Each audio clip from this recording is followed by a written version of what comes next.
12번째 주일, 예수님께서는 이 땅에 구원자로 오셨습니다. 그 구원자로 오신 예수님을 더 잘 믿고 따르고 하기 위하여서 성경 가운데에서는 그 시대마다 하나님의 구원의 도구로 쓰임받았던 인물들이 있습니다. 오늘 본문에서도 사사시대에 하나님께서 그 나라와 민족 이스라엘 백성이 어떻게 힘들고 어려운 상황에 있을 때에 구원의 도구로 쓰임받은 사람이 누구인지를 보면서 오늘은 온니엘이죠. 첫 번째 사사 온니엘을 통하여서 하나님이 어떻게 구원을 이루시는지, 또 우리 구원의 하나님을 우리가 어떻게 믿고 따라야 될지를 볼 수 있기 원합니다. 2절, 3절, 4절에 보면은 함께 읽겠습니다. 이스라엘 자손의 세대 중에 아직 전쟁을 알지 못하는 자들에게 그것을 가르쳐 알게 하려 하사 남겨두신 이방 민족들은 블레셋의 5 군주들과 모든 가나안 족속과 시돈 족속과 바알 헤르몬 산에서부터 하맛 입구까지 레바논 산에 거주하는 히위 족속이라. 남겨두신 이 이방 민족들로 이스라엘을 시험하사 여호와께서 모세를 통하여 그들의 조상들에게 이르신 명령들을 순종하는지 알고자 하셨더라. 사사기의 첫 서론 시작은 이스라엘 백성들이 가나안 땅을 점령을 하였습니다. 여호수아 장군을 비롯하여서 가나안 땅을 가나안 여리고 요단강을 건너서 여리고 첫성, 가나안 땅 첫성 여리고성을 싸움도 없이 소리로 하나님 말씀에 순종하였더니 여리고를 무너뜨리고 중부 지역을 치고 남북 지역을 점령하면서 가나안 땅을 하나님께서 주셔서 12지파에게 그 땅을 분기수로 배분하여서 각 지파별로 땅을 차지하고 다스리고 정복하도록 하나님이 가나안 땅을 드디어 주셨습니다. 참으로 광야 40년의 시간 동안 얼마나 고생이 많았습니까? 근데 그 땅 가운데 이제 살면서 오늘 2절에서 4절 읽은 말씀을 보면은, 그러나 그 땅에 있는 수많은 여러 7 족속들이 여전히 정복이 되어지지 아니하고 계속 남아있어서 그들이 계속 괴롭히고 힘들게 하고 어렵게 한다라고 하는 것입니다. 2절에 보면은 남겨두신 이방 민족들, 여전히 정복되지 않고 남아있는 민족들 7 족속을 남겨두신 이유가 무엇인가? 그것을 4절에서는 이렇게 표현하고 있습니다. 남겨두신 이 이방 민족들로 이스라엘을 시험하사 여호와께서 모세를 통하여 그들이 조상들에게 이르신 명령들을 순종하는지 알고자 하셨더라. 완전히 정복되어지지 아니하고 여전히 남아있어서 곳곳에 골짜기에 숨어있던 가나안 땅의 다른 부족들이 괴롭히고 힘들게 하고 또 전쟁을 해가지고 오고 때로는 실패하고 패배해서 끌려가기도 하고, 왜 가나안 땅 안에 들어왔는데, 하나님이 축복의 땅에 들어왔는데 그런데 이런 어려운 문제들이 왜 생기는 것일까? 그것은 하나님께서 이스라엘을 시험하사라고 나와 있습니다. 시험한다라는 것은 어떤 나락으로 떨어뜨리기 위함이 아니라 백성들의 신앙의 삶의 현주소가 무엇인지를 알게 하기 위함이다 하는 것이죠. 내가 지금 어느 위치에 있는가? 가나안 땅의 문명과 문화에 젖어들어서 하나님을 알지 못하는 그러한 백성이 되는 건 아닌가? 이스라엘 백성의 삶의 신앙의 현주소가 무엇인지, 먼저는 하나님이 바로 이 땅의 주인이 된다라고 하는 사실을 인식해 하기 위해서 여전히 시험거리, 근심, 걱정거리가 있다 하는 것입니다. 우리가 예수님을 믿으면서 이 땅 가운데 살면서 시험, 근심, 걱정, 염려가 있는 것은 뭐예요? 이런 일이 있더라고요. 지난 주간에 어떤 사건이 일어나가지고 아주 안 좋은 일이 어떤 제가 아는 사람한테 일어났는가 봐요. 그런데 하나님과는 아무런 상관이 없이 다른 누구가 와가지고 음주운전해가지고 그 사람을 쳤어요. 그래가지고 그런 일이, 안타까운 일이 생겼어요. 그런데 그거를 하나님과 결부시키면서 하나님이 원망스럽다라고 얘기를 하더라고요. 다른 지인과 지인의 이런 이야기들을 보면서 참 좋은 일이 있고 잘된 일이 있으면 내 탓, 안 된 일이 있으면 하나님 원망, 하나님 탓 이렇게 돌리는 게 아닌가 이런 생각을 가져봅니다. 이 땅의 주인은 하나님이시다 하는 것을 잊지 않도록 하기 위해서 우리에게 시험과 문제와 기도의 제목과 어려움이 있다 하는 것입니다. 그리고 현실을 점검하여서 신앙생활을 하도록 하기 위함이다 라고 하는 것이죠. 그래서 시험을 주시는데 시험이라는 것은 다른 것이 아닙니다. 내가 하나님 말씀 위에 지금 살아가고 있는가. 그런데 하나님 말씀 위에 살아가지 않으면은 거기서부터 문제가 생기는 거기 때문에 그렇습니다. 먼저는 하나님께서 안식일을 지키도록 하기 위해서 명령을 하시고 날마다 만나와 메추라기를 광야에서 주셨습니다. 근데 안식일이 되면은 그 전날에 이틀치를 주셔가지고 안식일을 지키게 하셨습니다. 그런데 날마다 음식을 만나를 가지러 나갔던 이스라엘 백성들이 안식일에도 또 음식이 나오는 줄 알고 만나가 하늘에서 떨어지는 줄 알고 안식일에도 여전히 나간 사람들이 있었더라 하는 것입니다. 왜 하나님의 말씀을 믿지 않는가? 그 전날 하나님께서 주시는 이틀째 양을 먹으면은 이제는 안식일날 안식하면서 말씀 안에 하나님 안에 거하면 되는데 많은 사람들이 빈손 들고 갔다가 온 모습들을 보게 된다 하는 것이죠. 하나님의 시험이 된다 하는 것입니다. 안식일을 지키는지 안 지키는지 하나님의 말씀을 올바로 따라가는지 안 따라가는지 우리의 삶을 점검하도록 하기 위하여서 때로는 우리 삶 속에 고난과 아픔과 근심거리들도 주어진다 하는 것입니다.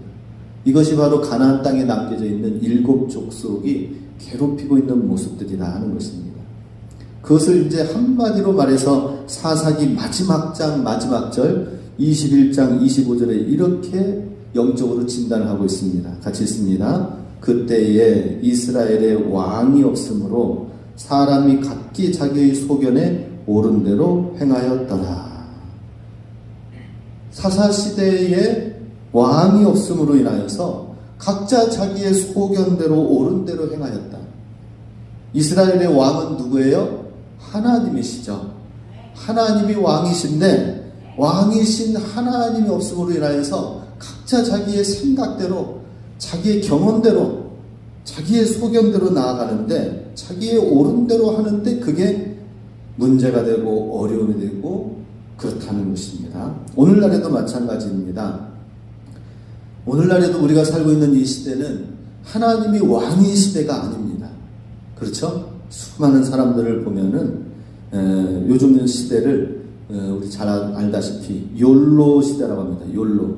인생은 한 번뿐이니까 현재를 충분히 즐겨라 라는 그러한 일이 있습니다.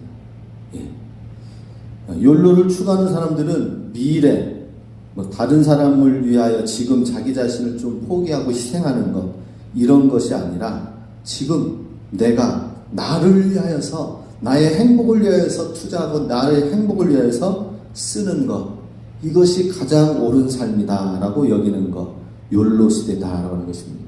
내가 생각하기에 나를 가장 잘 가꾸고 나의 행복을 잘 챙겨서 다른 사람에게 피해 주지 않고 사는 것 이것이 오늘날 많은 사람들의 소비 패턴이고 살아가는 삶의 모습인 것을 보게 됩니다.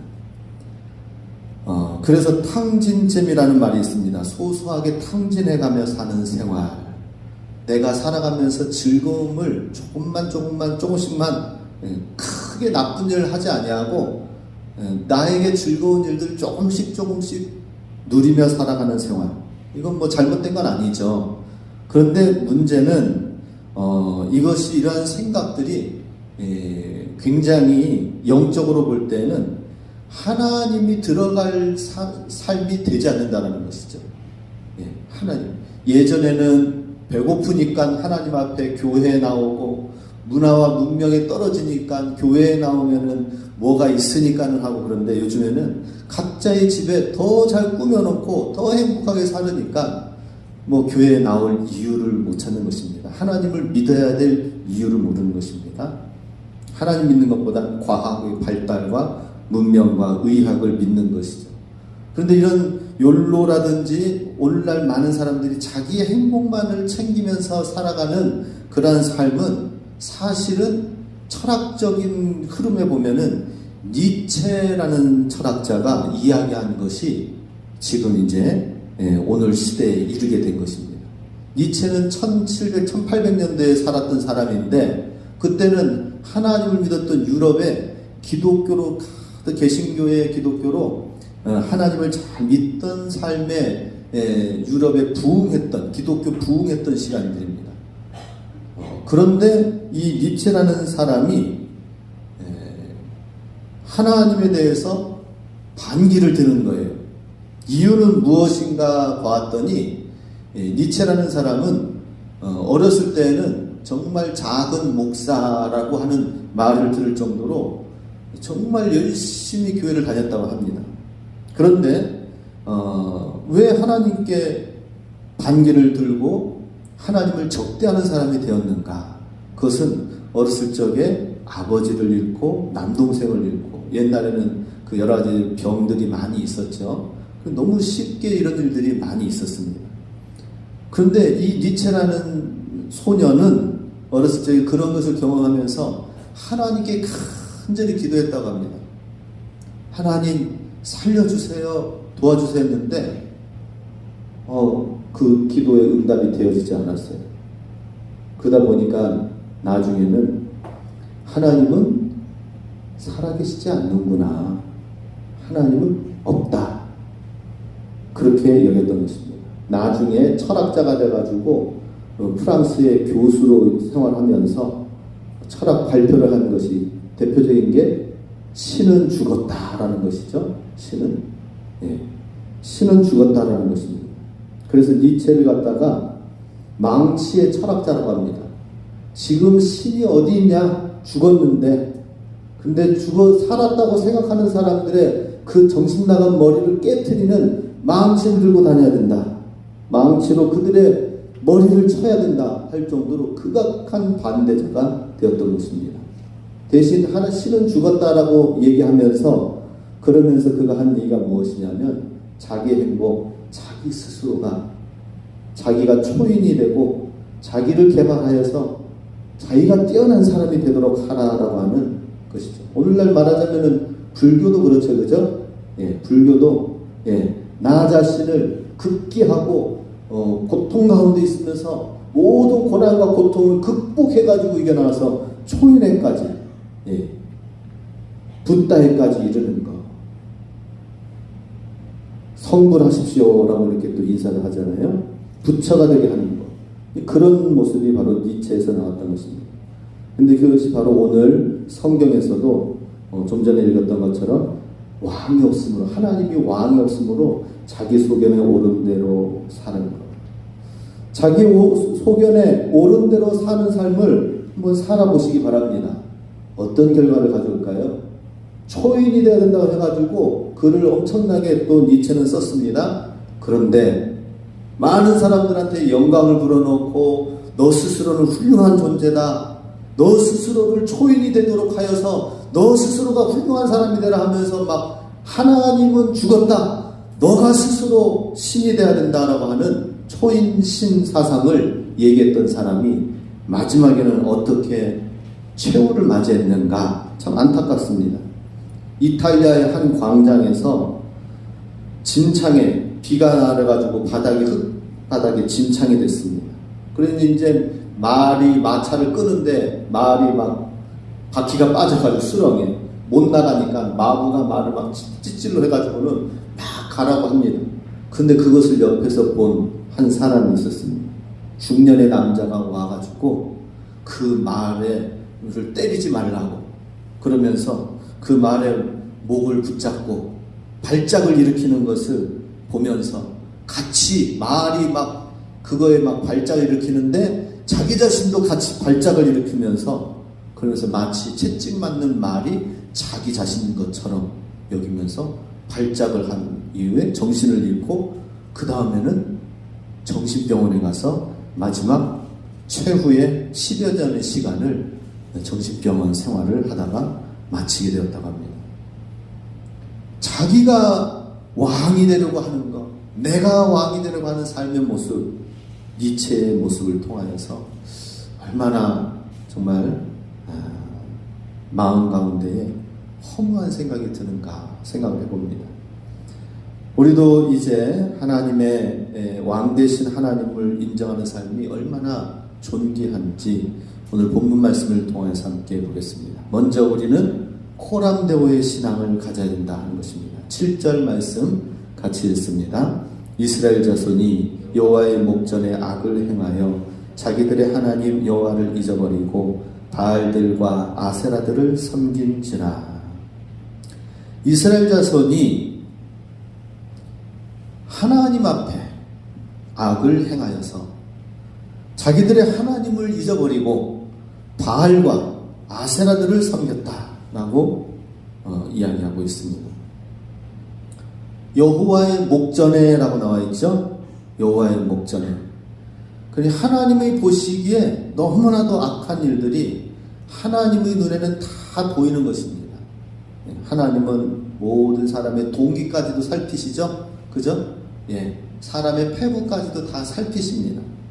그래서 우리는 여호와의 목전에 악을 행하여 라고 하는 이 말을 볼 때에 코람데오의 삶을 살아야 된다는 것입니다. 하나님 앞에서의 삶.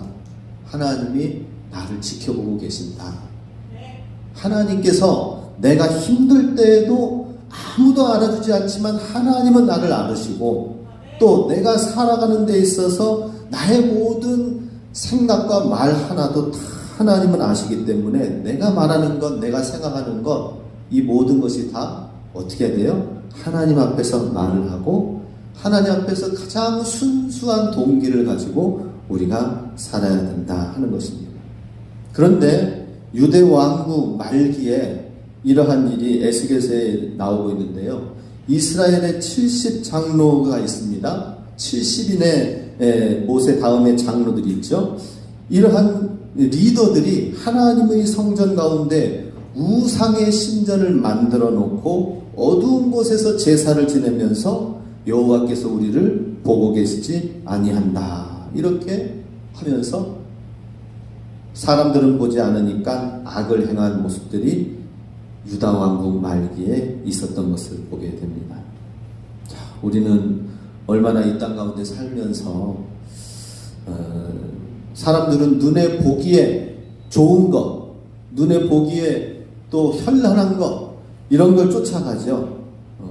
이스라엘 백성이 광야 생활하다가 가나안 땅에 와서 보니까 정착 생활해가지고 문명을 일으켜 놓은 사실은 그 땅을 정복해서 들어가 봤는데 보니까 보지도 못하였던 광야생에서는 못 봤던 수많은 정착 생활의 신문물들이 있을 거 아니에요, 그죠? 이스라엘 백성들은 그래도 신발이라도 떨어뜨리지 않으니 감사하고 옷이라도 헤어지지 않으니 참 감사하다 하면서 하나님 앞에서 감사합니다 해가지고 들어왔는데 보니까 여기는 집도 짓고 옷도 컬러풀하고 문화가 막 발달되어 있고 하니까 아니 우리가 광야에서 믿었던 신은 좀 우리가 잘못 믿은 거 아니야? 가나안 땅 보니까는 더 발달되어 있고 이들이 믿는 신이 뭐야? 그리고 보니까 하늘에 바알 신이 있고 땅에 아세라 신이 있는데 비가 땅에 내리면서 풍년을 일으켜가지고 가나안 땅이 풍작을 일으켜서 그래서 우리가 이렇게 문화가 잘려졌으니 바알과 아세라들을 향하여 신을 향하여서 우리가 경배해야 된다 하면서 그들을 믿으니까 야 유행에 뒤떨어지면 안 돼. 가나안 땅의 신을 알고 있니? 이 문명이 이렇게 이루어 놓은 것 봐. 그렇게 눈에 보이는 것에 따라서 쫓아가게 되었던 수많은 이스라엘 백성들은 결국에는 아세라와 바알들을 섬기면서 그 결과는 어떻게 됐을까요? 수많은 적들로부터 공격을 받게 되고 노예로 끌려가는 그런 신세가 되었습니다. 그래서 우리는 코람데오 신앙, 하나님이 나를 지켜보시고 하나님 앞에서 사는 것이 얼마나 귀한지 모릅니다. 욥기 11장 11절 같이 있습니다. 하나님은 허망한 사람을 아시나니 악한 일은 상관하지 않으시는 듯하나 다 보시느니라. 예, 오늘날 뭐 정치해가지고 막 비리를 캐고 전 정부 때 어떤 비리가 있었는지 정권이 바뀌면은 서로들 정권의 비리들이 무엇인지 막 다 밝히려고 계속 그런 싸움을 하는 것 같아요. 정권을 보니까. 자, 그런데 하나님께서는 악한 일들을 상관하지 않으시는 듯 하지만 다 보시고 하나님이 다스리고 하나님이 통치하시면서 하나님의 공의대로 나아가게 되어져 있다 하는 것입니다. 시편 139편 2절에서 5절도 같이 있습니다. 주께서 나의 앉고 일어섬을 아시며 멀리서도 나의 생각을 통촉하시오며 나의 길과 눕는 것을 감찰하시며 나의 모든 행위를 익히 아시오니 여호와여 내 혀의 말을 알지 못하시는 것이 하나도 없으시니이다. 주께서 나의 전후를 들으시며 내게 안수하셨나이다. 예, 우리 하나님께서 나를 얼마나 생각하시고 통촉하시는지 그 하나님 앞에서 우리는 말하는 거 하나도 정말 하나님이 보시는 것 앞에서 행하시면서 나에게 이런 정말 세심한 것까지도 돌아보시는데, 그런데 악을 행하는 것은 하나님은 눈을 가리시고 계시겠지라고 생각하면 안 되잖아요. 그죠? 나의 속 페무까지도 아시면서 누구도 이해하지 못하는 것을 하나님은 나를 아신다라고 생각하지만, 반대로 악을 행하고 죄를 짓고 다른 생각을 할 때는 하나님은 보시지 않을 거야 이러면 스스로 허무한 사람이 되는 것입니다. 그 결과 이스라엘 백성은 그 눈에 보이는 것을 쫓아감으로 인하여 악을 행하여서 결국 구산 리사다임이라는 그러한 사람, 그러한 존재의 엄청난 공격을 받게 됩니다. 우리 8절 말씀 같이 있습니다. 8절 여호와께서 이스라엘에게 진노하사 그들을 메소포타미아 왕 구산 리사다임의 손에 파셨으므로 이스라엘 자손이 구산 리사다임을 8년 동안 섬겼더니. 자, 가나안 땅에 있는 바알과 아세라 신을 우리도 같이 함께 따라보자 하면서 우리도 뭔가 이 문명을 같이 한번 누려보자 하면서 했던 이스라엘 백성들은 이게 웬일입니까? 조금 이제 장만해가지고 있으려고 하다 보니까 옆에 먼 나라 메소포타미아라는 것은 지금 이제 구산 리사다임 지역은 오론테스 강이라고 헬몬산이 위에서부터 북쪽에서 내려와서 요단강 줄기로 해가지고 갈릴리 요단강 사해까지 내려오죠. 그 꼭대기 헬몬산 반대편이 바로 물줄기 똑같이 내려가가지고 오론테스 강을 이루어서 그 위에 시리아 지역을 이루고 있습니다. 그 산 저 건너편에 있는 그 땅에서 넘어와가지고 구산 리사다임 왕이, 구산 왕이 와가지고는 이스라엘 백성을 8년 동안 통치를 해버린 거예요. 우리를 섬겨라. 뭐 그냥 단순히 그냥 섬기는 게 뭐 좋게 말했겠지만은 먹을 것 다 거의 빼앗기고 간신히 먹을 것만 살 것만 줄 수 있는 정도까지 얼마나 힘들었겠습니까? 그렇게 된 이유가 뭐예요? 하나님께서 이스라엘을 꾸짖으셔서 왜 왕이신 하나님을 인정하지 아니하고 자기의 보이는 대로 자기의 소견대로 나아갔느냐 하는 것입니다. 하나님은 예수님을 우리의 왕으로 임하셨습니다. 우리의 구원자로 오셨어요.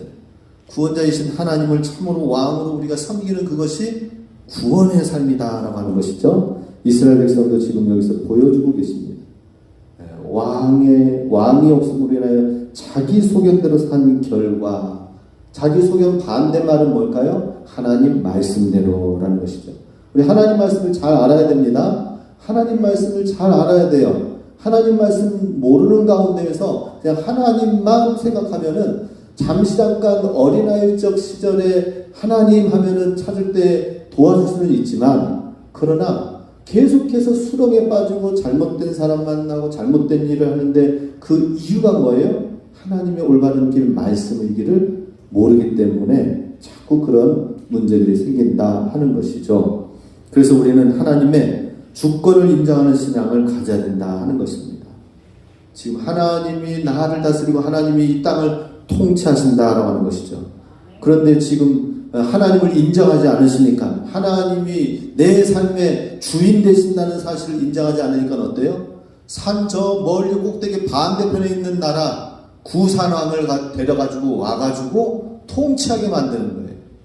하나님이 내 삶을 통치하는 것입니다. 내가 내 삶을 통치하는 게 아니에요. 우리는 잘 기억해야 될 것입니다. 그런데 구산 리사다임의 왕의 이름의 뜻이 무엇이냐면 아주 사악한 왕, 두 배로 악을 행하는 왕이라는 뜻입니다. 그러니 그냥 선한 왕도 아니에요. 아주 악한 왕이 와가지고 이스라엘 백성을 노예처럼 부리니까 어떻게 되겠습니까? 너무나도 힘들죠. 예. 우리도 우리 삶이 그렇습니다. 내 뜻대로 잘 되어진 듯 하지만 그것이 아니라 우리는 지혜롭잖아요. 그죠? 하나님이 내 삶의 주인이시다. 그래서 우리 주인 되신 그 하나님이 내 삶 가운데 원하시고 이루시고자 하는 것이 무엇인지를 보면서 우리는 단순히 종이에요. 하나님의 종이라고 생각해요. 기분 나쁠지 모르겠지만 하나님의 종으로서 행하는 것입니다. 하나님이 말씀하시는 것이 무엇인지 듣고, 하나님이 그런데 나쁜 하나님은 아니잖아요. 그죠? 선하신 하나님. 너무나도 그 말씀을 들으면 너무나도 훌륭한 일이 이루어지는 거. 오늘 이번에 보니까 요 스피커가 이렇게 새로 바뀌어지게 됐죠. 그죠? 예. 음악 감독하는 제 1년 고등학교 후배 두 친구가 와가지고 섬기고 갔어요. 마이크랑 뭐랑 스피커랑 앰프랑 싹 다 바꿔가지고 갔어요. 그런데 점심 때 이 기존의 옛날 거 다 드러내가지고 교육관으로 이제 보내고, 요걸 이제 새로 세팅하기 전에 점심 때 식사를 같이 하면서 이런저런 얘기 나누다가 이런 얘기를 하는 것입니다. 내가 왜 이 오대산까지 왔는지 나는 알 수 없겠다. 단지 그냥 하나님께서 생각나게 하시고 또 가라고 하시니까 온 거지, 내가 왜 여기 왔는지 내 스케줄에는, 자기 스케줄에는 없는 일이 있는 거예요. 그냥 가라고 하면은 명령에 순종하면서 온 그런 쪽으로 얘기를 하더라고요. 참 신기한 일이죠. 우리 하나님께서는 참 하나님의 말씀대로 우리가 순종하며 나가고, 하나님이 굉장히 특별한 일들을 이루어 나가십니다. 재미난 일들, 사람 살리는 일들, 뭔가 소망과 희망이 있는 일들, 하나님 나라를 건설하는 일들을 하나님이 그 일을 시켜요. 애굽의 바로는 이스라엘 백성을 노예로 부리면서 만든 것이 오늘날 이집트에 가면 피라미드로 남아 있습니다. 그 피라미드가 뭡니까? 자기가 왕이 죽으면 들어가서 영생하도록 만들려고 하는 그런 무덤 하나 만드는 게 그런 거 아니겠습니까? 근데 하나님은 피라미드 만들라고 할까요? 나는 너의 삶의 주인이다. 너는 나의 종이다. 물론 하나님의 자녀이지만 관계에 있어서는 또 그런 쪽으로 말씀하십니다. 그러면서 나만 따라오라 라고 말씀하십니다. 그리고 내가 하는 것을, 그 기뻐하는 일을 하면은 주님께서 얼마나, 예. 근데 이것을 이렇게 섬기고 가는 우리 두 형제가 무슨 기뻐서, 특출나게 막 부자여가지고 이런 게 아니라 그들도 하나님 앞에 사업을 하고 일하면서 정말 이 어려움을 경험한 적도 있고요. 그리고 정말 귀한 것이 무엇인지를 알고 그들의 가운데 삶의 다 우선순위가 생겨난 것이 바로 하나님이다 하는 것이죠. 하나님을 우선순위로 하게 되어졌을 때에 내가 생각하지 않은 일들이 들어오고 만들어지고 그런 것들을 경험을 하다 보니까 내 삶의 주인은 하나님이시다 하는 것을 고백하는 것을 보게 됩니다.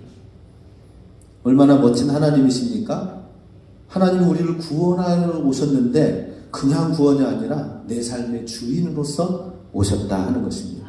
그 하나님을 따라서 우리가 나아가서 우리도 멋진 삶을 우리가 이루어나갈 수 있기 원합니다. 역대상 29장 12절 같이 있습니다. 부와 귀가 주께로 말미암고 또 주는 만유의 주제가 되사 손에 권세와 능력이 있사오니 모든 자를 크게 하심과 강하게 하심이 주의 손에 있나이다. 아멘. 그래서 우리는 하나님의 말씀 정말 잊어버리지 말아야 되겠죠? 잊어버릴 거는 잊고 잊지 말아야 될 거는 잊고 잊지 말고 하나님 말씀을 잘 붙들면서 나가야 될 것입니다. 자, 하나님의 말씀이 하나님께서는 주인이 되셔서 말씀을 해서 명령을 내리시는데 그 명령 체계는 이 성경 말씀을 통하여서 주시는 거예요. 그렇기 때문에 하나님의 말씀이 계명, 이것이 시편 119편 60절에서는 주의 계명을 지키기에 신속히 하고 지체치 아니하였나이다. 시편 기자는 하나님의 말씀이 내게 떨어지면은 내가 그 말씀을 지키는 데 있어서 미루지 아니하였다.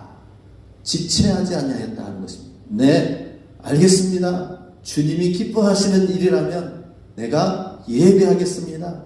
찬양하겠습니다. 기도하겠습니다. 주님의 일을 정말 위해서 나아가는 섬김의 멋진 시간들을 시편에서도 고백하고 있습니다. 마지막으로 자, 우리 주님께 준비되어진 사람이 쓰임받는다 하는 것입니다. 우리 본문 9절 10절 같이 있습니다. 이스라엘 자손이 여호와께 부르짖음에 여호와께서 이스라엘 자손을 위하여 한 구원자를 세워 그들을 구원하게 하시니 그는 곧 갈렙의 아우 그나스의 아들 온니엘이라. 여호와의 영이 그에게 임하셨으므로 그가 이스라엘의 사사가 되어 나가서 싸울 때에 여호와께서 메소포타미아 왕 구산 리사다임을 그의 손에 넘겨주시매 이스라엘 온니엘의 손이 구산 리사다임을 이기니라. 아멘. 자, 그 이스라엘 백성을 8년 동안 이 악한 왕이 북쪽의 이 헬몬산 건너편에서 오르테스 강의 문명 가운데서 큰 힘을 일구었던 이 왕이 와가지고 정복해서 8년 동안 다스릴 때 얼마나 힘들었겠습니까?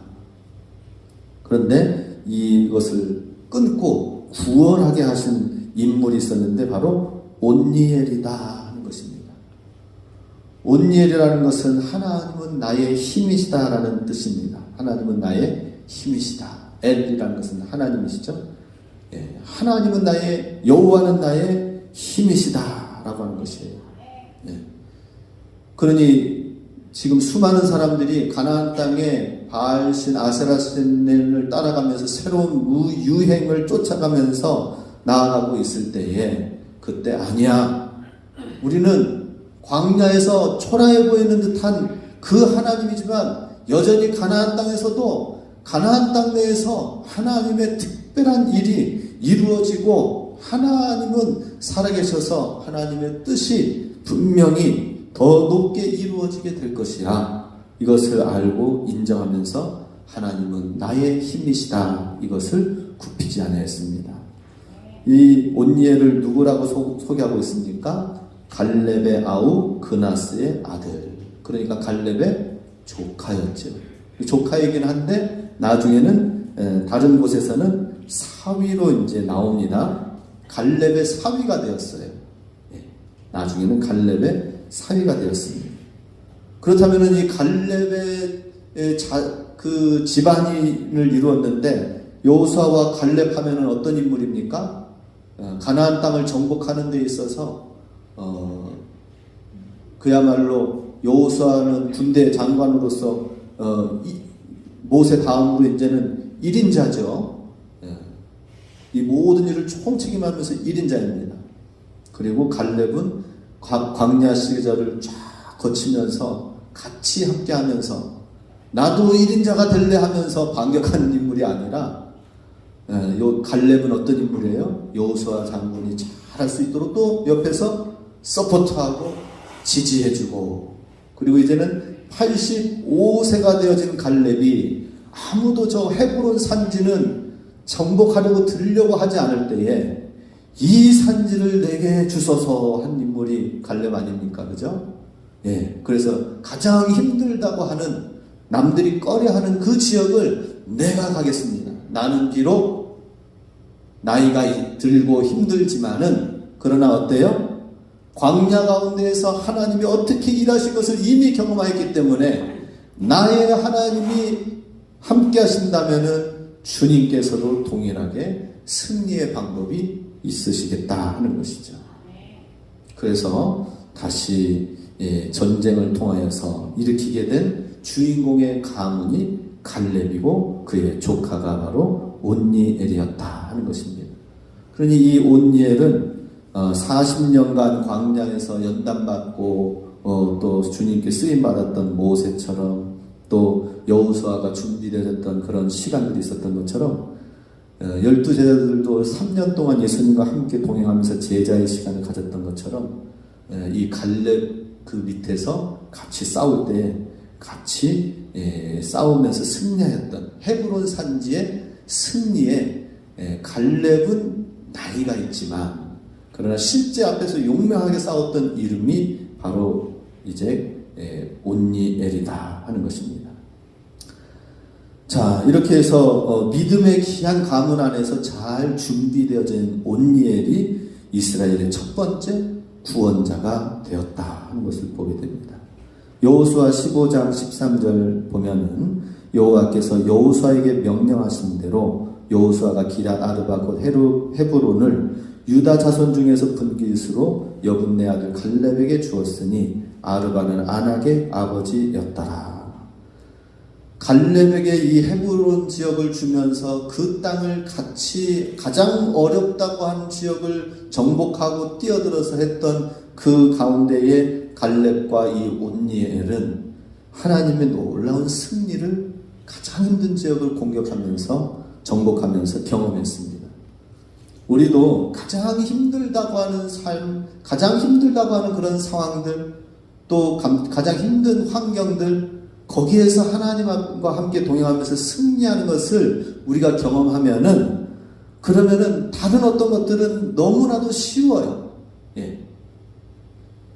왜 우리가 시험 문제를, 우리 학생들이 시험 준비를 하면서 문제를 쉬운 문제만 쫙 풀어나가면 어떻게 될까요? 나중에 시험 칠 때, 야, 내가 쉬운 문제만 풀면서, 내가 준비 다 된 것 같아 해가지고, 딱 시험 보니까, 거기서 또 어려운 문제가 더 나와.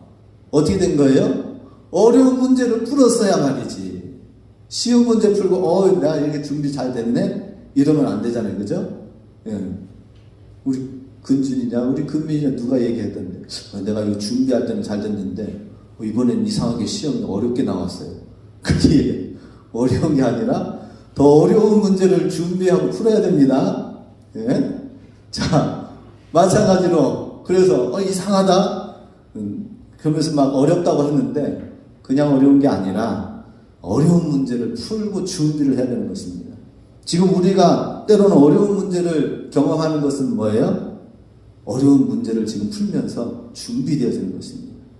그러면은 나머지 진짜 다른 사람들이 다 힘들고 어렵다고 하는 그때에 이 정도는 괜찮은데 그러면서 오히려 어려운 사람들을 도와줄 수가 있는 그런 믿음의 사람이 된다 하는 것입니다. 참 너무나도 감사하죠. 우리 이번에 이걸 음향을 섬기면서 후배 2명이 이제 와가지고 했는데 또 한 친구가 있었어요. 3명이었는데 한 친구는 자기도 여기 같이 오려고 했었는데 못 와서 아쉽다라고 하는 거예요. 근데 그 친구는 이제 비행기 기장입니다. 방콕이 있어가지고 못 와서 다음에 올 게 있으면은 꼭 같이 또 오겠습니다 하더라고요. 대신 이제 자기가 이제 못한 걸 감당하기 원한다 하면서 신디를 새로 섬겼어요. 얼마나 멋집니까, 그죠? 그런데 그 친구랑 같이 잠깐 지난번에 테이블에서 얘기를 나눴어요. 교회 다니면서 비행기 기장인데 교회에서는 무슨 일 하느냐 물었습니다. 그랬더니 난 교회 가서 교회 식당 청소 그거 담당입니다. 하는 거. 비행기 기장인데 교회에서는 식당 청소 담당은 이야 다들 옆에서 우리 동문 모임에서 다들 옆에서 막 비행기 파이로트가 교회에서는 청소를 감당 너무 겸손하다 하면서 막 칭찬하고 그랬는데 그런데 진짜 이렇게 준비되어지니까 하나님이 막 멋지게 사용하시는 것 같아요. 우리도 정말 하나님 앞에 잘 준비되기 원합니다. 한 사람 한 사람, 우리 성도님들이 한 분 한 분, 우리 연세 드신 우리 권사님, 장로님들은 어떻게 해야 될까요? 온니엘과 같은 갈렙이 돼야 되겠죠, 그죠?